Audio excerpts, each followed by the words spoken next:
Hello, everyone. My name is Grant Wecken. This is my business partner, Dion Jamie. This is our podcast here. We're essentially just two MBA graduates. We graduated at the same school, and out here we're building a seven-figure business. Currently, we're at six figures per year, and we're just here to talk about the flaws that we see within the MBA program, maybe the pros and cons, and how it converts into our current business as of now.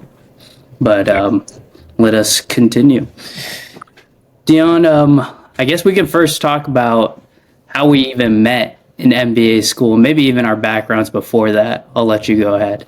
So funny story on how we met. So we all three, we actually met at a party. It was me, Grant, and another buddy of ours, Jeff. So that was initially the first time we met. And then suddenly, some out of nowhere, we had a couple of classes together too. And when during those classes, I think we ended up becoming like project buddies or something like that. And somehow I think it just, we worked really good as projects. And then on top of that, we were really good friends too. And we started hanging out a lot. We started talking a lot about like business, things about like jokes. And yeah, I think that's basically how all of these things started. But yeah, we met around 2022, right? 2022 September. Yeah, so and it's been a hell of a lot of journey till now, all three of us. Definitely. And you were coming from like a full-time job before you even came to the MBA program, or am I incorrect? Yeah, no, you're right on the dot. So I had a full-time job first. So I worked for 1 year at a company called Texas Instruments. Then after that, I have this entrepreneurial thing, which I always want to like be part of something bigger. So at that time, I started a company called AptiSmart with two of my other co-founders. It went pretty good for the first 2 years, but obviously, businesses, you win some, you lose some. It didn't work out really well for me. So after the 2 years was done, I decided, what, I need to really get my foundations correct if I want to like go on another entrepreneurial journey. So that's when I decided to come for MBA. And yeah, fast forward, here I am. Very nice. Yeah. And myself, I came from straight from undergrad. I had no experience at all. I thought that getting an MBA, and we'll talk about this more, I thought that getting an MBA degree would lead to like a guaranteed job out here in America. But during that time, they were going through mass layoffs by the time we were graduating. So it was difficult for just any of us to find opportunities. So luckily, my second to youngest brother started a company and then slowly onboarded both of us. But to just begin the conversation, I mean, how was your experience for MBA school, Dion? Well, see, I would not discredit MBA because obviously there are a lot of pros in it. But at the same time, I still feel like there should be a better vetting process because there would be a lot of people who come with a lot of tons of experience. The way they experience it would be way different compared to someone who does not have that much of years of experience as well. So obviously now, Code, I came with 3 years of experience. You came directly from undergrad. There are some guys who come with 10 years of experience. I think each and every single person, they have a very different journey, especially inside the schools. And at the end of the day, for MBA, it's all about the connections you make. Yes, obviously you do learn a lot of courses and stuff and everything in there, but to be honest, based on today's current world, you can learn these things from YouTube. You have like online courses. You can get the foundations from anywhere. But at the same time, these projects, right? The projects which MBA school has, if you're doing those projects properly, you still get to experience a part of what exactly it feels like to work in the real world. So I think that's, for me, is, I would say, the highlight of my MBA. Definitely. I felt the same exact way. It's 100% like how I like to see MBA is it's not about the courses itself, but it's like what you do around it per se. Yeah. We can get straight into that, but more importantly, I just thought about the topic of when we were in MBA school, that's when ChatGPT blew up. Oh, yeah. Oh, my God. See, the thing is, I really didn't want ChatGPT to come up at that time. I'll be very honest, because I really wanted to do my own stuff. I really wanted to do my own research. Somehow, I don't know, like, you get my point, right? Like, somehow do the dirty work and then get those things out. But at the same time, I look all of my peers, what, everybody is doing a way better job just putting everything in GPT and getting the answers. I knew that, what, damn, if I'm not gonna start using it, I'm gonna left way behind. So I'm like, you know what, fuck all of this. I'm gonna pardon my language, but yeah, I'm gonna start using this thing, and I'm gonna get up to speed with everybody else. So I think that's one of the reasons why I started looking into it. Yeah, it's so funny because I remember it was you, Dion, that told me about ChatGPT, and I was like, dude, this is such a cheat code. And back then, when we were at MBA school, they didn't have a way to Oh no. like audit yourself or audit your homework or audit your work on whether you're using ChatGPT or not. And even so, like in today's businesses, like even when I talk to clients or even talk to anybody, I use ChatGPT all the time. I mean, I'm assuming it's the same for you, Dion.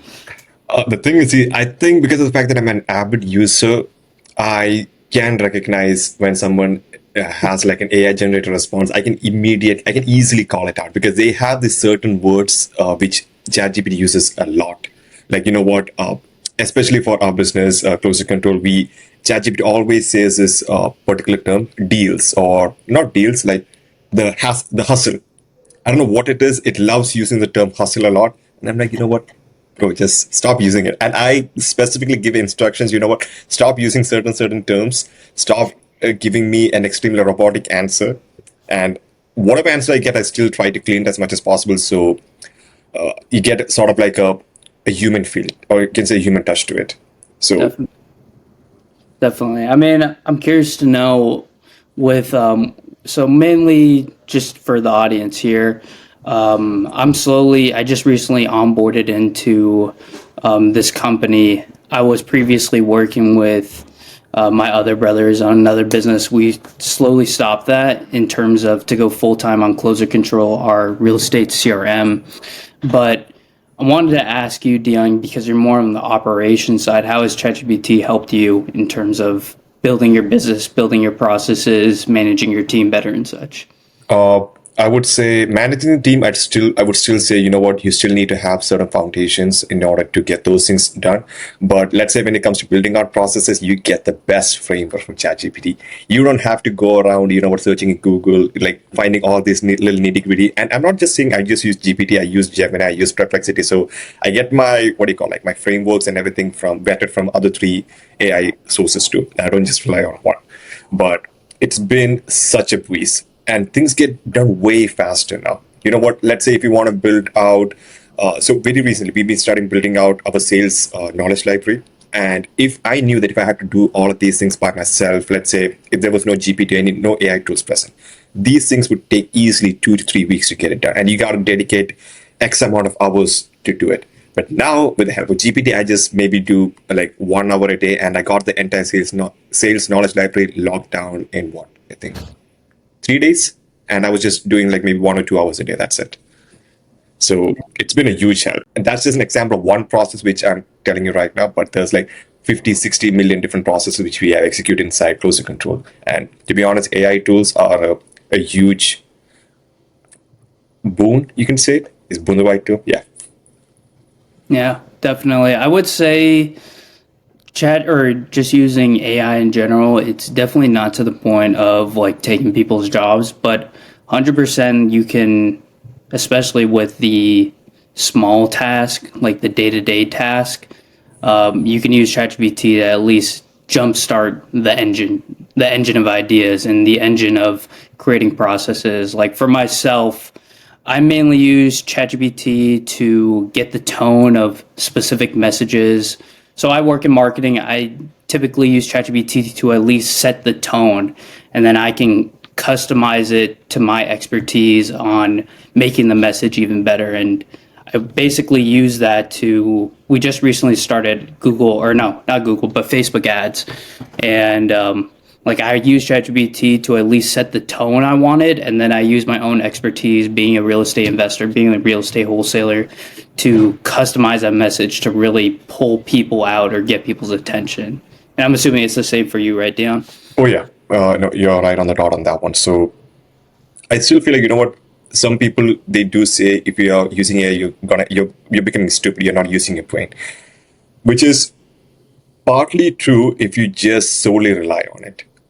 You have to think of GPT as your assistant, which helps you in your research, which helps you lay the foundation. It's same like what you said, right?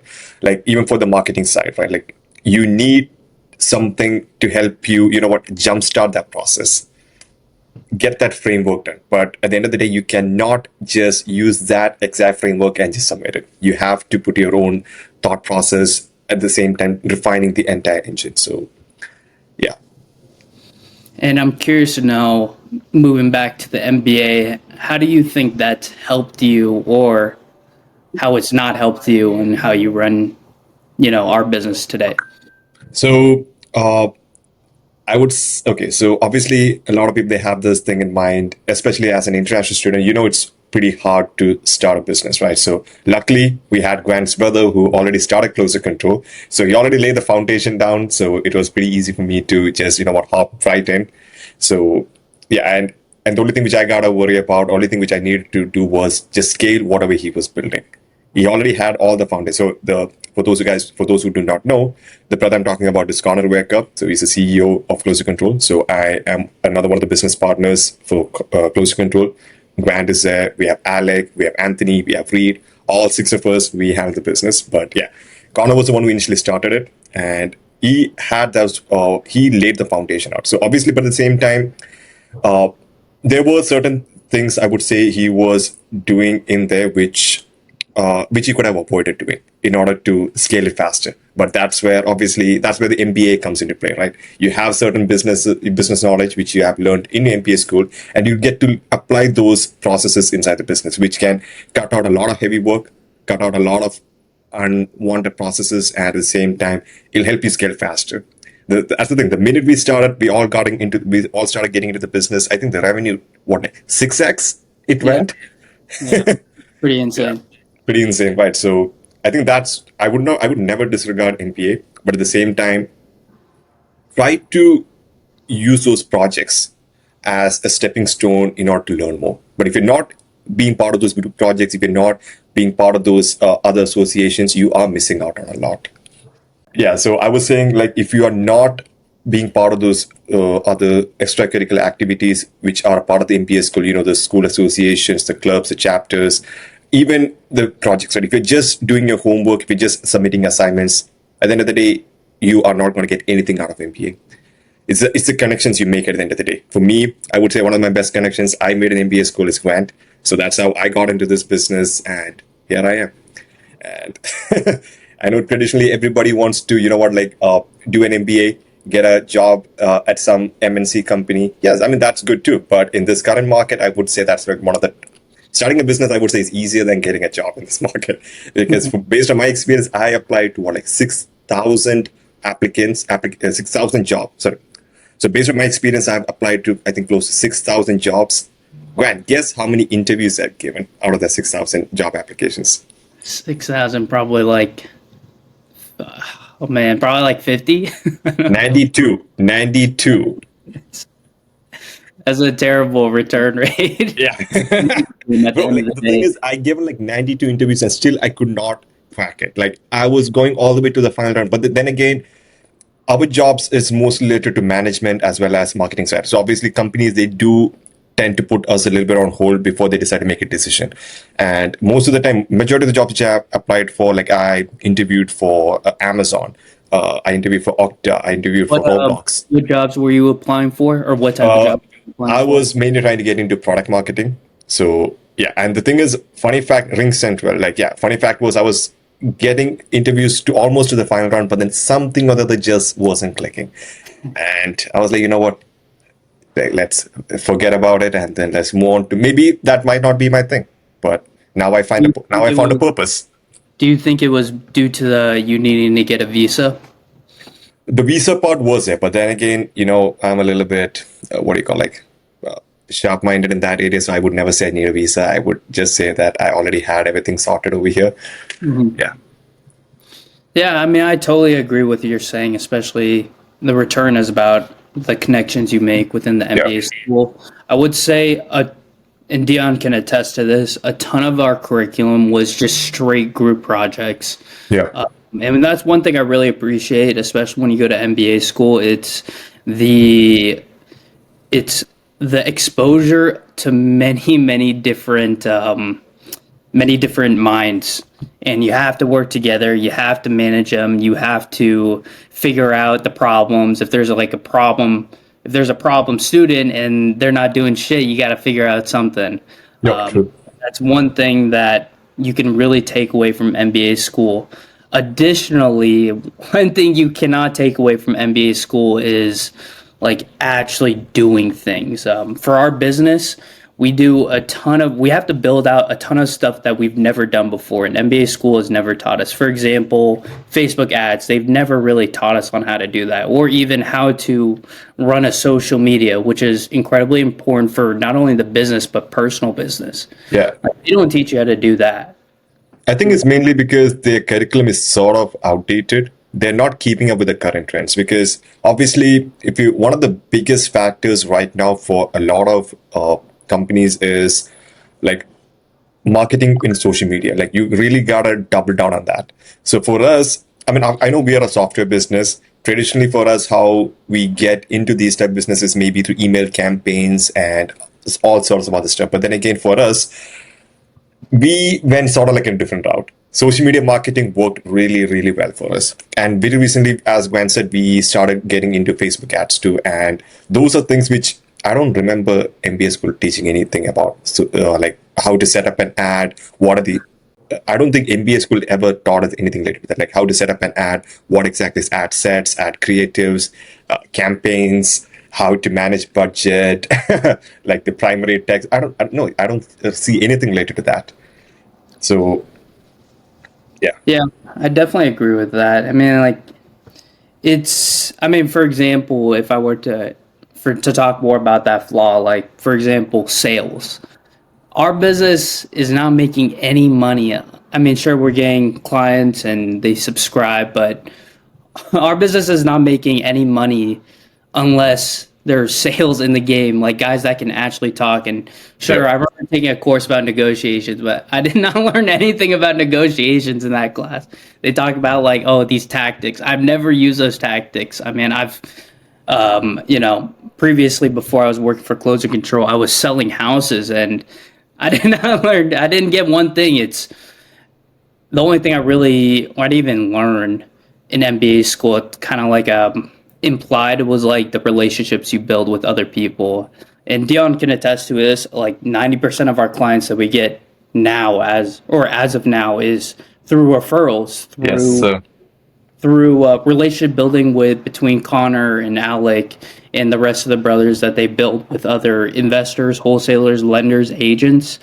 That's mainly how we're getting business. And like, sure, MBA, you have them do you do projects and such, but they really don't tell you like, hey, it's all about the relationships and business. But at the same time, like, do you really have to focus on relationships if you're working for a Fortune 500 company? And to a certain extent, you do, and you'll probably get further if you do. But at least for these entry jobs we will be getting, or most of us in the MBA school, especially myself, I guess it really doesn't matter about those relationships. But you should really focus on that, especially if you're trying to do anything.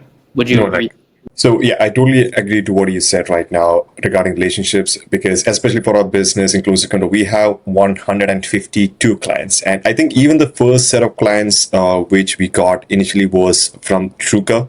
And that was basically one of the mastermind programs which you guys were all part of, right? So you guys had like a good network as well as a good standing over there. And when you guys started the business, obviously you guys pitched your product to a couple of the guys in the community. They sort of liked it.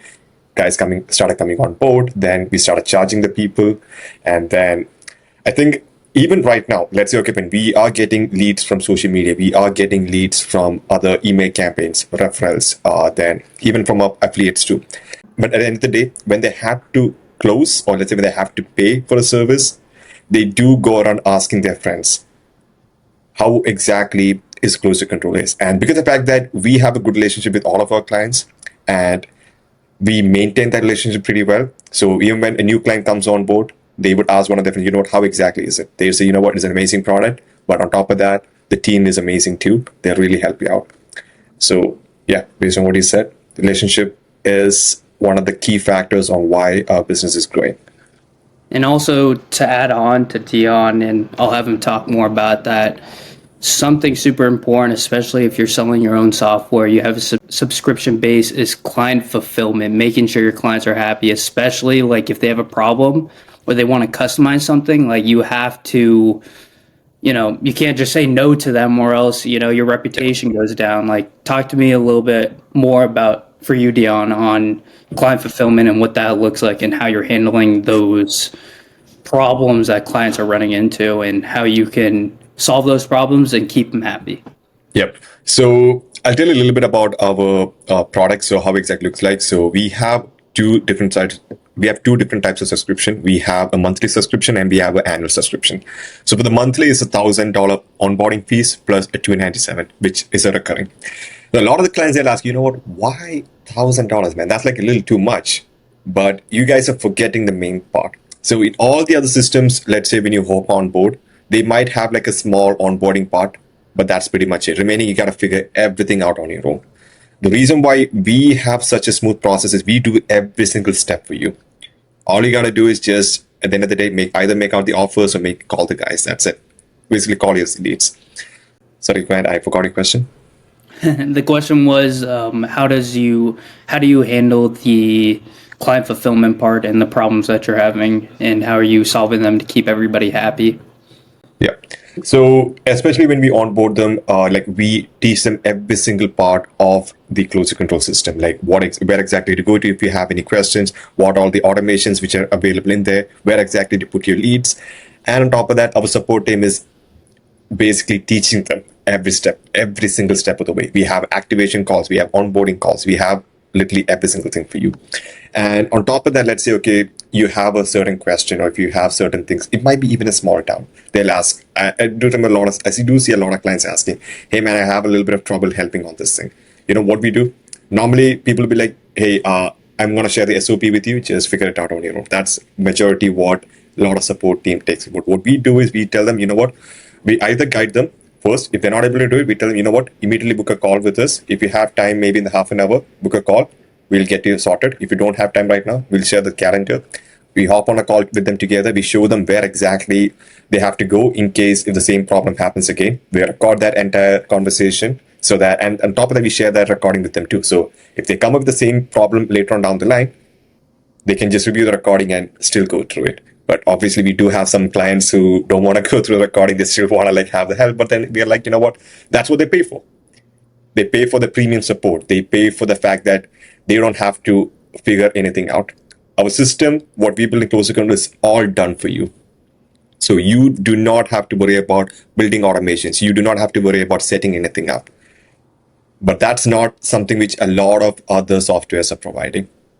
Like obviously, all of them, how they market themselves is you can build anything you want with our system. But a wholesaler or an investor, they're not here to build anything. They're here at the end of the day, close deals, make money, right? Mm-hmm. So why would they spend so much of time figuring all of this thing out? Yeah, that definitely makes sense. They're 100% looking for automations, those automations in AI, and we can talk more about that.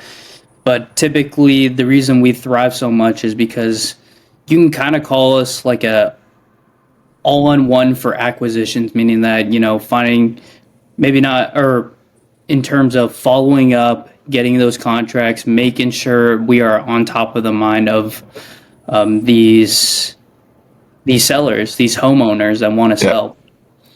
I'm curious to know, Dion, for your side, do you think it's better if we hire more support clients, or is it more of just like a efficiency of like we just need to optimize more? As of right now, I feel like our current support team, plus I also have I also overlook the support team as well. So I feel like as of right now, our team can handle it. Maybe 20 more clients later, we might need to start looking for one more person. Because at the end of the day, we want to make sure that our clients' tickets as well as our clients' issues are resolved as soon as possible. We don't want to keep delaying it. So how I look at it is from a calculate perspective right now. So as of right now, if we can optimize certain things a little bit more, maybe start dividing tasks amongst the support team based on their experience as well as based on their seniority level, we should be good. But obviously, we would need it as we grow. It's not like I would say our current people is not going to be able to handle it as we keep going. Would you say we're currently handling what we have right now? Yeah, but I still feel like we can optimize things a little bit more better so that things, because we have 4 members in a support team, and all 4 of them, they have different areas of expertise. At the same time, different seniority too. We have 2 guys who are extremely senior; they know all of the stuff, and we have 2 guys who are a little bit on the junior side. I would not say extremely junior, but then you can say mid senior. Yeah. So those guys obviously they don't know as much as the other 2. So what we do nowadays, let's say when it comes to onboarding, when it comes to activation, we delegate majority of the tasks to the junior guys. At the same time, if there's anything related to technical workflows or if anything related to AI setup, AI note taker setup, or using N8N workflows, then we delegate those tasks to the senior guys. So it's just, I think as of right now, it's a matter of delegation and a matter of like identifying what exactly is each of our guys' strength and accordingly assign tasks to them. Because that way things can get done smoother. Because very recently I noticed I accidentally assigned sort of like a complex task to one of our junior guys, and that thing just kept kept being there for a while. And then I was like, oh man, and just totally on my part. Like I should not have done that, but I didn't pay attention to it. So yeah. And I'm curious to know, Dion. So, like I mentioned earlier, I was recently onboarded, and you've been in the game for how many months at this point? So I joined in the early first week of April. So that's when I joined. So I think it's been what, like 7 months, 8 months, I guess. Say. And how many guys did we have when you joined in? So when I first joined in, we had Connor, obviously leading the business. Then we had Manuel and Justine, and we had Louis for the outbound outreach side. So that's pretty much it. So I was the 5th guy who joined. So initially I joined helping them develop the marketing side. So we never had sort of like a proper marketing engine. So I came in there, I sort of like started setting that entire part up. And yeah, it was like, I think the minute we start tapping into marketing, it sort of like worked really well because the leads automatically started getting nurtured. And it's just that plus a little bit of outreach as well as outbound, it's the conversion started happening beautifully. And then around the month of July, towards the end, Alec also joined. That's the next brother. So he, at that time, yeah, initially he had his own business, but I sort of like convinced him, you know what, just drop it and just come join us. This is where the real money is. And then he immediately hopped on board, and then business again boomed the next step. So now, yeah. Sorry. Makes sense. Yeah, and also to add on, we have 2 editors, we have a content manager, we have myself. This can be more on the marketing side. We now have Anthony that's working on the cold outreach, and you also hired another cold outreach, a VA named Mary. My point is, we grew this thing, or you and Connor grew this thing from the ground up. Like, I think there's a lot of insight to be found there. Like, what things did you do, or what mindset did you have, and what were the main key factors in truly growing this company to, over 50K per month? 64K per month. It's always a what is it called? We always break the record breaker of each month. Oh, yeah. Oh no, I think it's like the thing is, Alec, I have to give that credit to Alec because at the end of the day, no matter what we do, if Alec doesn't close it, it is not gonna get reflected. So I have to give a huge shout out to Alec. He is the one at the end of the day bringing in the business. So and on top of that, I think all of us, we have like such a good relationship. So let's say whenever Alec closes a sale, there's like a jumping, dancing, all of those things happening on the background. Even if you look at a WhatsApp chat, it's like Alec. Yeah, I think it's sort of like, you know what, the hype and the fact that the recognition which each of the team members give to us, I think that's the reason why we are able, we still feel motivated to do more and get more and more stuff done. And yes, from your question, yes, obviously when I first joined, it was 4 guys. I was the 5th member. Now I think including all of us, we have a team of 18 or 19 members as of right now. So yeah, it's huge. Definitely. So you would say just like creating the mindset of constant growth is like a huge factor on taking or making breakthrough records each month, right? Yeah. So like exactly. And on top of that, we also decided to stick to areas which we are good at. So obviously, initially when I started, I was handling the marketing side. But when Grant is joining, I knew Grant is slightly better than what I am in marketing. So now we know obviously why there's no need for two marketing people to do the same thing, right? So let the better person who's in better marketing, let him take care of it. So I decided to focus more on the operations as well as the business side. So that's what I'm going to be focusing on here on out. And how did you guys come up with the ideas of growing the business? You and So at the time. So the thing is, initially, for me, when I first started, I just looked at his current customers. I just looked at what exactly he's doing, and I saw that there is so much of potential because all this thing happened with it's an extremely lean team with zero marketing, and customers were paying at that time also even $1,000 onboarding. We just had 197 monthly. We never had an annual package back then. And on top of that, we also used to give like heavy discounts to customers too. And I was like, you know what? There is customers would not choose a product and would not pay this much unless they believed or they saw something in it. So I started sitting with the support team. I started understanding what exactly the product does and how much it is smoothing the entire process. Once I got like nailed down that part, I just realized, you know what, we just gotta get this name out there more.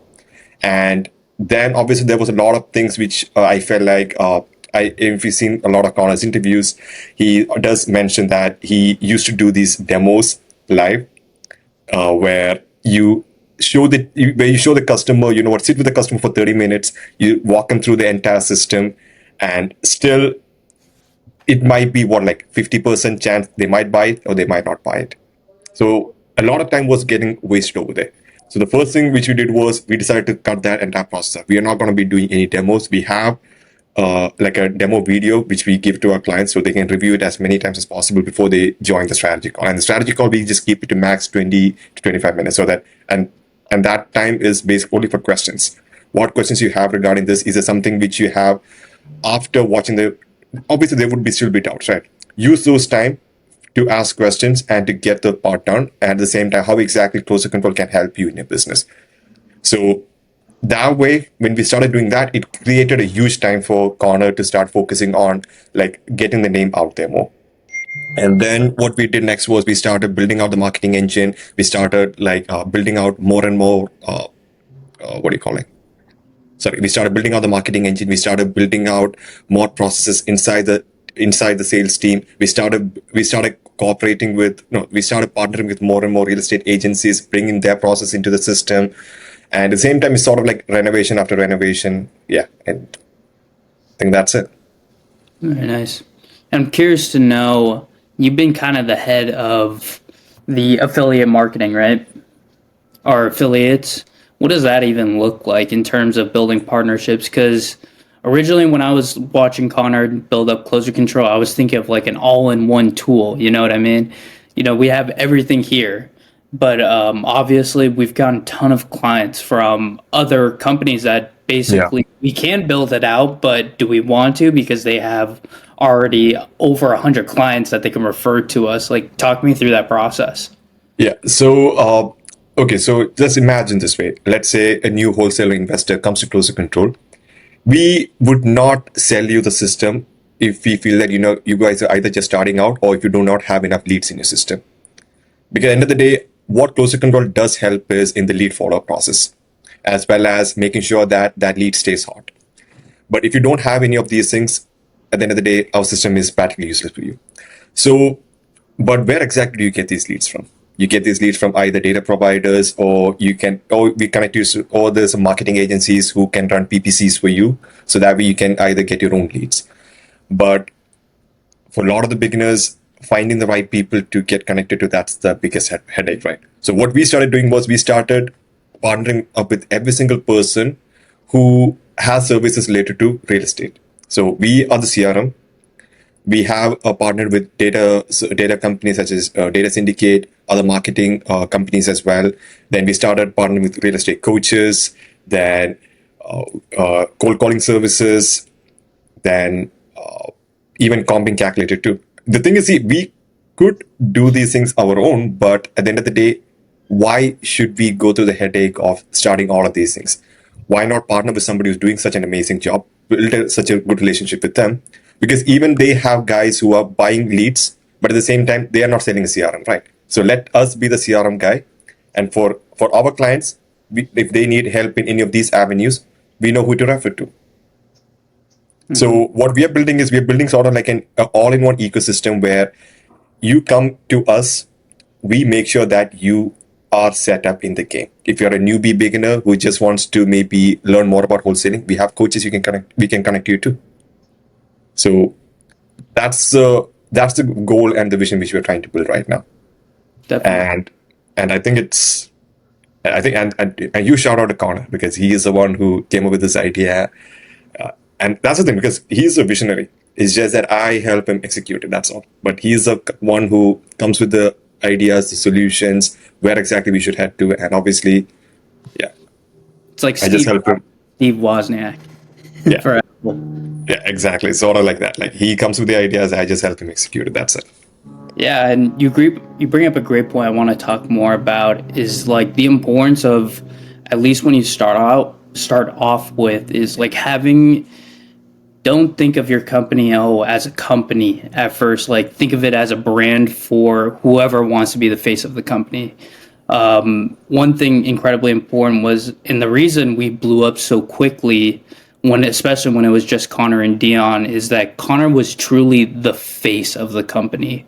It could lead to backlash in terms of obviously exiting because all the values in Connor, but it's totally fine, at least when you're beginning, is to create a brand around, or make sure you have a face to your brand. Yeah. And it's important to know which is the right person to make the face of your brand. I mean, Connor's like, if you look at his Instagram, he's very, I wouldn't say controversial, but he's not afraid to say the things that he wants to say. And that goes for the same as Alec, especially during his sales calls, which we'll start posting as well. They're incredibly, what's the word? I wouldn't say righteous, but like stoic individuals, like people you look up to and you're like, wow, like they're really doing it. And I really respect that. Oh, respectful or respecting. I mean, can you talk more about that, Dion, in terms of like the importance of at least having a face to your brand and allowing that personal brand of the face to fuel more money to come into your business? Yeah. So obviously, Connor, he was, I would say, kind of like known in the real estate industry. He has like a ton of connections. At the same time, he maintains those connections amazing, like beautifully. And how he maintains those connections is like, he helps other guys also find deals, or even dispose deals to other people too. Like, let's say if he's not able to close it. So I think that's one of the reasons why he was able to build such a good network. And initially, obviously, when we started what we had just Connor's face mainly from the marketing side. We never had a channel for closer control. But this particular problem, Connor also brought it up, where he felt like, this can create a problem later on when we want to exit closer control. So that's when we started doing closer control's personal branding. So we started doing a lot of interviews with clients. We started doing lives. We started we want to make sure closer control has its own personal brand too, because at the end of the day, businesses can get a little bit more complicated. It can get a little complicated if the founder is the only one who's just tied to it, or let's say the founder is only face to it, right? Because then if you want to sell the business, they want to make sure that Connor goes with it, as it's impossible to sell it, right? Definitely. Yeah, I mean, go ahead. Sorry. Yeah, sorry. Yeah, I think that's one of the reasons we started doing it. But even right now, also we try to Connor still promotes closer control a lot. It's just that let's say when someone watches Connor, he talks about business, he talks about real estate stuff, and then they go into the closer control page. They see, oh man, this thing also has its own personal branding too. So it's two and two tied together. The lead comes to Connor's page. They see stuff. They see the controversial, let's say, a little bit outspoken stuff which Connor says. They're like, what? He's direct. He's a little ballsy. I like it. Now let's see what exactly he's building. They go to their business page. They see, oh wow, tons of clients, tons of videos, tons of promoted stuff. They're like, okay, makes sense. Now now the lead tries to put two and two together. The guy who's running the business and a business which has a ton of back into it. Plus, That's on top of that, we have our referrals. We invite a ton of our clients to every week. Every Thursday, me and Connor, we do something called like Instagram Live, where we bring in a client, we ask them to give out game, like either advices or either how exactly you can step up in the real estate market. So that way, there's a lot of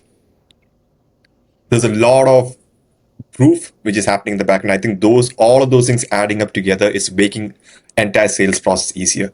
It's at the end of the day, if you don't have all of these things working together at the same time, you will not be able to grow your business.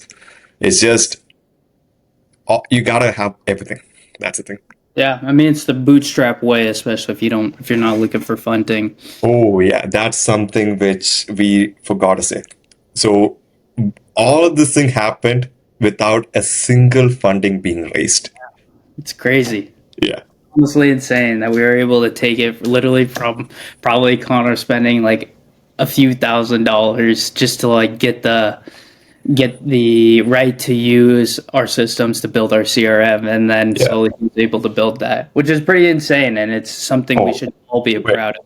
Oh yeah, Grant, it is insane because I've spoken to a ton of companies who raise funding, so they might get easily what like 100K or even a million, $2 million in funds. Then I just ask them, okay, how much are you guys generating on a monthly basis, like just revenue wise? They're like, oh, we just hit 25K per month. I'm like, okay.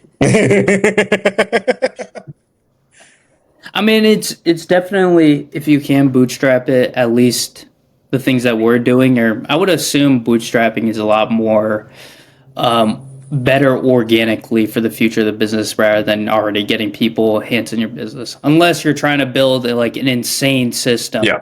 like a new AI system, I can understand that. Oh yeah. But generally No, no. speaking, you would want to bootstrap, I would assume. Would you say the same? I mean, for our business, I would say bootstrapping works mainly because we are a white label platform. So we just have to pay the rights for go high level to use it, right? And then build all our systems on it. But let's say if you're building our own software from scratch, it is expensive. And good softwares, like, and it takes like easily 500K to 800K just to build it. And it takes like a lot of time too. So for in those cases, obviously you would need somebody to fund your idea. You might have just the MVP model where you got presented to the investors like it, and they give you money just to build this thing. So when they give you the cash, it's sort of like, you know what, the co-founders, the employees, they have their salaries set. You know, okay, for the next 1 or 2 years, you don't have to worry about paychecks or anything. You just have to worry about building and closing clients as well as bringing this idea into fruition, right? So I think that's one of the reasons why investing is good, especially if you're starting your own software, or let's say if it is your own stuff. But then in our case, because of the fact that we got the rights to use somebody else's, we never have to worry about it. Yeah, I totally agree. And I guess going back to making Connor the face of, or what he was originally at the face of the company, something important that we're doing right now is adding more faces, whether it's Dion, Dion, our operations, Alec, our sales guy, Reed, also sales as well, in a different branch of Closer Control. In addition, myself and our cousin Anthony, or brother Anthony, we understand the importance of, eventually wanting to exit, especially if we can make a lot of money out of it. Anybody would take that. But it's, I guess, going back to the social media side, like, at this point, like, we don't have it down to a science of like posting and all that and what to post. But important here is just like posting as much as possible, getting your face out there as much as possible. I mean, Dion, for yourself, you started posting about Closer Control. Did you automatically get people reaching out to you? Yeah. So I think it does work because when you have multiple people's faces inside the business, it gives your business, or let's say it gives your company more authenticity. It doesn't feel like it's just a one man show. There are multiple guys, multiple talented people who are in the business running this thing. And it makes the guys trust you more. Yeah, I think that's one of the reasons. And at the same time, having multiple faces will also make the exit strategy easier. Because exactly. then people know that, you know what, it's not just tied to one person. It's everybody running it. It's the clients. It's everybody's content and stuff which is out there, right? And for me personally, I think even though I love doing contents, for me, my best thing is memes. So I would really suggest you guys, you know what, just go to Closer Control channel, just watch the memes which have been posted. Every alternate day, I try to push one out because I'm a huge fan of memes. And I think, and obviously, when I was young, like I remember, I wouldn't say young, like maybe 2 years ago, 1 year ago, a lot of people say, you know what, dude, you gotta stop spending so much time watching memes. But now when I look at it, I'm glad I did spend a lot of time watching memes because I get to push my meme ideas out now. So that's good. Yeah, and also to add on, like adding more faces allows you to build the story of your business. I mean, Yeah. so many people enjoy working with us because we could literally say, at least for like my blood brothers, like, hey, I work with all my brothers in this business. And people really respect that. And not many people get that opportunity to do that. Yeah. And it's important to like push that out and really make you stand out. So adding more people allows you to build that story, especially of like, oh, now I can say, my best friend Dion now works for us. You know what I mean? It's like, don't feel afraid to bring more people into the team, but make sure they're in the right section to thrive within the team. Yeah. What are your thoughts on that, Dion? No, you're totally right about it. So I think the thing is, it's like as you said. So when you decide to come on board, I knew that you are better than me when it comes to marketing side. So I decided to, like, you know what, have Grant be in the area where he's good at, and let me start focusing on things which I'm better at too. So initially, before Grant came onto board, I was handling the marketing side for Closer Control. So for Corners, let's say for social media side, we have another person, Divanshi, so she's handling that side. But then when it comes to the other part of marketing, let's say emails, referrals, all of those things, building all of those things out, right? So I was handling that part, and I was doing the operations side too. But when Grant decided to come out, I knew he was better than me in this thing. So I decided, you know what, let people do things which they are better at. That way, you get to focus on things which you're good at too, and you don't have to. And the best thing is, there's never going to be a clash in these type of areas, because I never go into Alec. Alec is what do you call, like, the best closer inside Closer Control as of right now. I don't know if Reed or Anthony is gonna catch up, but as of right now, Alec is the best closer inside Closer Control. So I never try to get into his side, right? Because he handles that entire division completely. So basically keep people at the areas which they're good at. Obviously, I would also say, you know what, don't just limit their knowledge to just that area. They should also learn about what's happening in the other side of the wings too. But you'll only thrive when you're given the opportunity to bring your vision as well as bring your ideas to life over there, because you have certain ideas and certain things which you really want to execute it. And when you're leading that entire division completely, you're able to implement those things. Yeah, I agree. And then also to add testimonial, Alec, when he was onboarded, he originally was doing sales calls and he was doing like client fulfillment, right? But kind of realized at the point, hey, Alex should solely be focusing on sales. And what do you know? We hit a record-breaking month for like 4 months straight, right? Yeah. All right, everyone, and we appreciate you taking a listen. We don't want to talk about everything and reveal our secrets right now. We want to make this a continual podcast, especially about not only talking about the flaws or pros and cons of MBA, but in addition, like us growing a 7-figure business. We want to talk about our journey here. We want to talk about our wins, our losses, what we can improve on, what we're failing to improve on. So get ready and get excited for many more podcasts like this to come. But I'm so excited. So excited, Grant. And I think this is going to be the start of something beautiful.